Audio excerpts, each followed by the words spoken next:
ગુજરાત યુનિવર્સિટીમાં એનએસયુઆઈ દ્વારા વિરોધ કરવામાં આવ્યો। વિદેશી વિદ્યાર્થીઓ પર હુમલાને લઈને વિરોધ કરાયો છે। અન્ય મુદ્દાઓને લઈને પણ વિરોધ પ્રદર્શન કરવામાં આવ્યો। તો કથળેલી સિક્યુરિટી વ્યવસ્થા અંગે વિરોધ પ્રદર્શન કરવામાં આવ્યો।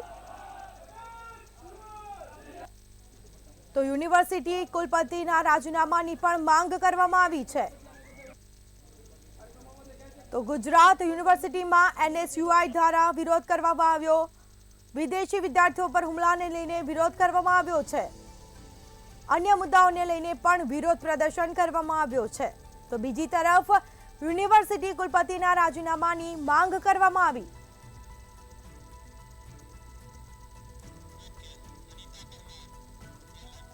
વધુ વિગતો સાથે સંવાદદાતા અનિતા પરમાર આપણી સાથે ફોન લાઈન પર જોડાઈ ગયા છે। જી, ગુજરાત યુનિવર્સિટીમાં એનએસયુઆઈ દ્વારા વિરોધ પ્રદર્શન કરવામાં આવ્યો, શું માહિતી? જે સ્મિતા, જો વાત કરવામાં આવે તો ગુજરાત યુનિવર્સિટી છેલ્લા ઘણા સમયથી વિવાદમાં ઘેરાઈ છે। જો વાત કરવામાં આવે તો થોડા સમય પહેલા જ વિદ્યાર્થીઓ ઉપર જે હુમલો થયો હતો ત્યારબાદ અનેક સંગઠન જે છે તે વિરોધ કરી રહ્યા છે। જો આજે વાત કરવામાં આવે તો એનએસયુઆઈ દ્વારા આજે વિરોધ પ્રદર્શન કરવામાં આવ્યું અને વિવિધ મુદ્દાઓને લઈને આ વિરોધ પ્રદર્શન કરવામાં આવ્યું, જેમાં યુનિવર્સિટીનું જે કથળેલું શિક્ષણ છે તે સાથે કથળેલી સિક્યુરિટીની વ્યવસ્થા, કારણ કે સિક્યુરિટી વ્યવસ્થાના કારણે થઈને જ આજે આટલો મોટો બનાવ બન્યો છે। વિદેશી વિદ્યાર્થીઓ પર જે હુમલો થયો છે, એટલા માટે થઈને આજે એનએસયુઆઈ સંગઠન દ્વારા વિરોધ પ્રદર્શન કરવામાં આવ્યું। સાથે જ બીજો એક મહત્વનો મુદ્દો, જે અત્યારે વિદેશી વિદ્યાર્થીઓ જે છે તે લોકોને નવી એનઆરઆઈ હોસ્ટેલ જે છે ત્યાં ખસેડવામાં આવશે અને આ વખતે એવો નિર્ણય કરવામાં આવ્યો છે કે ગર્લ્સ અને બોયઝ એક જ હોસ્ટેલમાં રહેશે।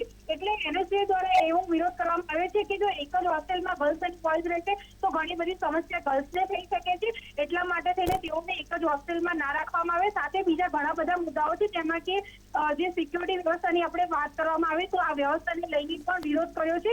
સાથે જો વાત કરવામાં આવે તો ગુજરાત યુનિવર્સિટીના જે કુલપતિ છે ડોક્ટર નિરજાબેન ગુપ્તા, તેમને ઘણા બધા રાજકીય પ્રોગ્રામોમાં જતા હોય છે અને ઘણી બધી વાર તેમને યુનિવર્સિટીમાં હાજર નથી હોતા।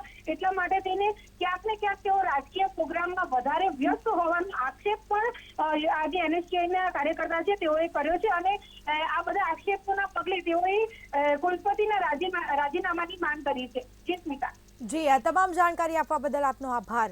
તો વિદેશી વિદ્યાર્થીઓ પર હુમલાને લઈને એનએસયુઆઈ દ્વારા વિરોધ કરવામાં આવ્યો। અન્ય મુદ્દાઓને લઈને વિરોધ પ્રદર્શન કરવામાં આવ્યો।